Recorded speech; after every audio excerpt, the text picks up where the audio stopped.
अवधूत चिंतन श्री गुरुदेव दत्त श्री स्वामी समर्थ।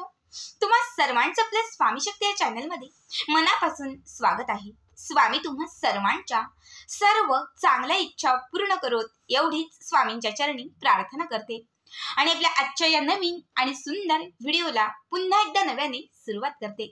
भक्तांनो, उद्या 23 नोव्हेंबर गुरुवार मात्र अत्यंत विशेष आणि महत्त्वाचा दिवस, कारण उद्या आहे कार्तिकी एकादशी, ज्या एकादशीला आपण देव उठणे एकादशी असं देखील म्हणतो। खरं तर वर्षभरात येणाऱ्या ज्या 12 एकादशी आहेत, या 12 एकादशींपैकी कार्तिकी एकादशी जी आहे ती विशेष महत्त्वाची मानली जाते। या दिवशी भगवान श्री विष्णू जे आहेत हे निद्रा अवस्थेतून बाहेर आलेले असतात। खरं तर मागचे जे 4 महिने आहेत, हे 4 महिने भगवान श्री विष्णू निद्रा अवस्थेमध्ये असतात, झोपलेले असतात, आणि कार्तिक एकादशीच्या दिवशी भगवान श्री विष्णू जे आहेत हे झोपेतून जागे झालेले असतात, झोपेतून उठलेले असतात। या पूर्ण पृथ्वी तलावरती त्यांचा जो प्रभाव आहे, हा प्रभाव जो आहे तो अत्यंत विशेष आणि मोठा असतो। त्यामुळेच कार्तिकी एकादशीला देव उठणे एकादशी असं देखील म्हणतात। खरं तर एकादशीच्या दिवशी आपण भगवान श्री विष्णूंची सेवा करत असतो, भगवान श्री विष्णूंचे काही उपाय करत असतो। भगवान श्री विष्णूंना प्रसन्न करण्यासाठी असंख्य अशा गोष्टी आपण करत असतो। आपल्या आयुष्यामध्ये आपल्या हातातून जरी 100 पापं घडलेली असतील आणि जर एकादशीचं व्रत तुम्ही केलं ना, तर त्या 100 पापातून तुमची मुक्तता होते। प्रत्येक व्हिडिओमध्ये मी तुम्हाला सांगत असते, त्यामुळे एकादशीचं जे व्रत आहे ते करणं खूप आवश्यक आहे। ज्यांना जरी एकादशीचं व्रत करणं जमत नसेल, जमलं नाही, त्यांनी कमीत कमी एखादी सेवा किंवा एखादा उपाय तरी करायचा आहे।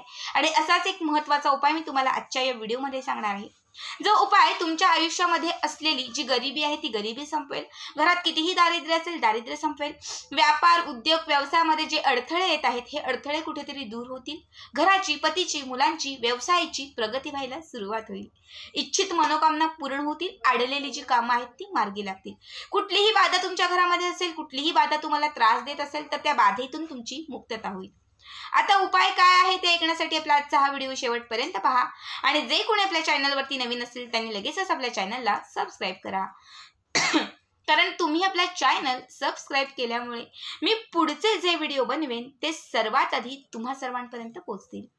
बघा, उद्याच्या दिवशी आपल्याला सकाळीच एक दिवा लावायचा आहे। खरं तर सकाळी अंघोळ झाल्यानंतर आपण पहिले देवघरासमोर जातो, दिवा प्रज्वलित करतो, दिवाच लावतो। मात्र या दिव्यामध्ये उद्याच्या एकादशीला, कार्तिक एकादशीला, देव उठणे एकादशीला, या दिव्यामध्ये तुम्हाला अशी एक विशिष्ट गोष्ट टाकायची आहे, जी गोष्ट टाकल्याने तुमच्या घरामध्ये अखंड भगवान श्री विष्णूंची कृपा प्राप्त होईल, तुमच्या घरामध्ये अखंड माता लक्ष्मीचा आशीर्वाद राहील।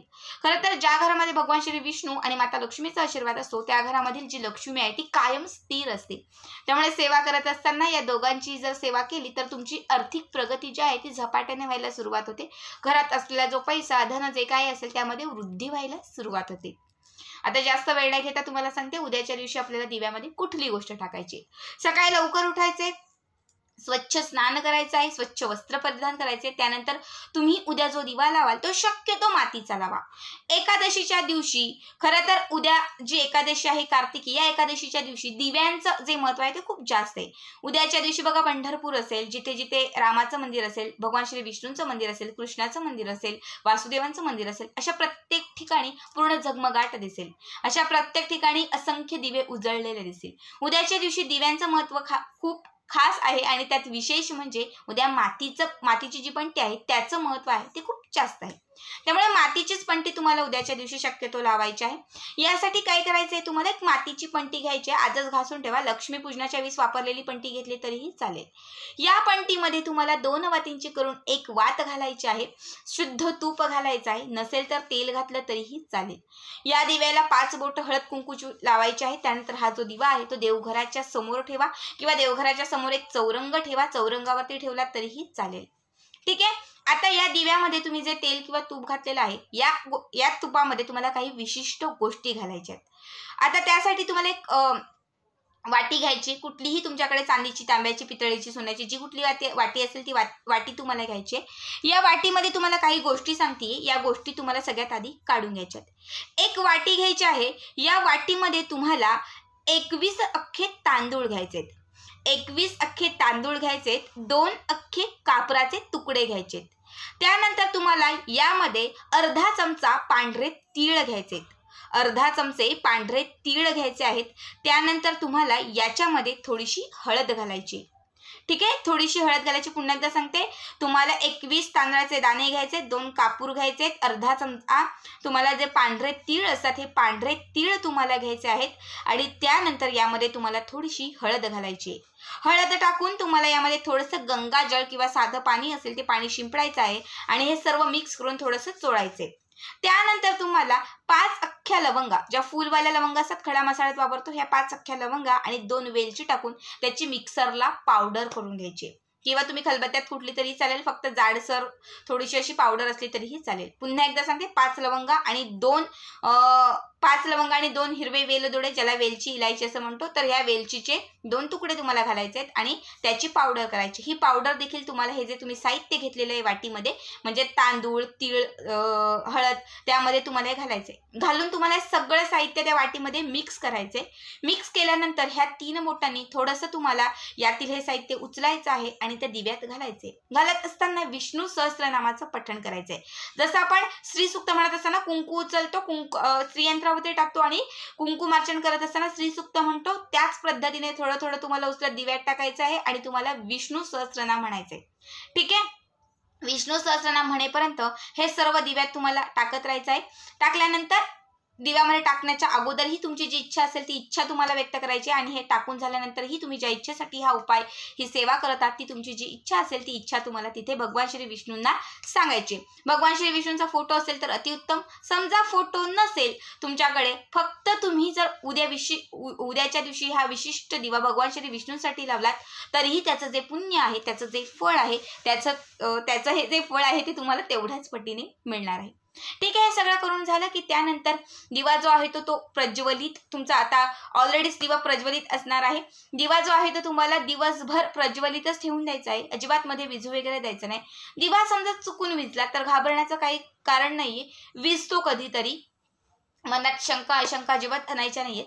दिवा पुन्हा प्रज्वलित करायचा आहे. असा तुम्हाला दिवसभर हा जो दिवा आहे तो प्रज्वलित ठेवून द्यायचा आहे. संध्याकाळी 6 ते 6:30च्या दरम्यान, ज्याला लक्ष्मी येण्याची वेळ म्हणतो, लक्ष्मी प्राप्तीची वेळ म्हणतो, या 6 ते 6:30च्या दरम्यान तुम्हाला काय करायचं आहे, दिवा जरी पेटता असेल तरी तुम्हाला एक चमचा घ्यायचा आहे. त्या चमच्याने तुम्ही या दिव्यामध्ये घातलेल्या ज्या गोष्टी आहेत त्या गोष्टी तुम्हाला एका मातीच्या पंटीमध्ये काढून घ्यायच्या आहेत. सर्व गोष्टी मातीच्या पंटीमध्ये काढून घ्यायच्या आहेत आणि त्या दिव्यामध्ये पुन्हा तेल घालायचं, दिवा प्रज्वलित ठेवून द्यायचा रात्रभर. मात्र ज्या गोष्टी तुम्ही काढून घेतलेल्या आहेत, ज्या सकाळी सर्व गोष्टी टाकलेल्या होत्या, त्या गोष्टी तुम्ही त्या मातीच्या पंटीत काढून घेतल्यानंतर त्यामध्ये तुम्हाला एक कापराची वडी टाकायची. 1, 4, 5 कितीही टाकू शकतात. ती कापराची वडी टाकून कापराची वडी प्रज्वलित करायची. कापूर पेटल्यानंतर ह्याही गोष्टी त्याच्याबरोबर प्रज्वलित होतील. याचा जो धूर आहे तो संपूर्ण घरभर पसरवायचा आहे, संपूर्ण घरभर फिरवायचा आहे. घरामध्ये एखादा असा विशिष्ट व्यक्ती असेल जो सतत आजारी आहे त्या व्यक्तीला द्या. घरामध्ये एखादा असा व्यक्ती असेल जो सतत कलह करत असेल त्या व्यक्तीला द्या. जर तुम्हाला याची गरज असेल तर तुम्ही देखील हा धूर घ्या. घरातील तिजोरी असेल, मेन उंबरठा असेल, प्रत्येक ठिकाणी हा तुम्हाला दाखवायचा आणि दाखवत असताना ओम नमो भगवते वासुदेवाय नमः या मंत्राचा कंटिन्यू जप करायचा आहे. बघा, हा एक उपाय तुमच्या आयुष्यामध्ये ज्या काही अडलेल्या इच्छा आहेत त्या पूर्ण करेल. घरामध्ये असलेली गरिबी जी आहे ती संपायला लागेल. घरातील दारिद्र्य संपायला लागेल. घरामध्ये माता लक्ष्मी आणि भगवान श्री विष्णूंचा वास होईल. ज्याही गोष्टी तुम्हाला सांगितलेल्या आहेत, कापूर असेल, तांदूळ असेल, तीळ असेल किंवा मग हिरवा वेलदोडा असेल किंवा मग लवंग असेल, ह्या सर्व ज्या गोष्टी आहेत यांचा जो वास आहे तो उग्र आहे आणि माता लक्ष्मीला हा उग्र वास जो आहे, गड, ज्याला डार्क स्मेल असं म्हणतो, तो माता लक्ष्मीला भगवान श्री विष्णू अत्यंत प्रिय आहे. याच्या वासानेच भगवान श्री विष्णू जे आहेत ते तुमच्या समोर असदृश्य रूपाने का होईना प्रगट होतील आणि तुम्ही ज्या ज्या इच्छा त्यावेळेस मागत असाल, ज्या ज्या इच्छा तुम्ही म्हणत असाल, त्या सर्व इच्छांना भगवान श्री विष्णू माता लक्ष्मी तथास्तु म्हणत जातील. अत्यंत साधा सोपा उपाय आहे. प्रत्येकाने उद्याच्या दिवशी न चुकता हा उपाय आवर्जून करा. आजचा हा व्हिडिओ कसा वाटला कमेंट करा आणि पुढचे व्हिडिओ पाहण्यासाठी चॅनलला सबस्क्राईब करा. भेटूयात पुन्हा एकदा अशाच एका नवीन सुंदर आणि छान व्हिडिओमध्ये. तोपर्यंत सर्वांना धन्यवाद. श्री स्वामी समर्थ. जय जय स्वामी समर्थ.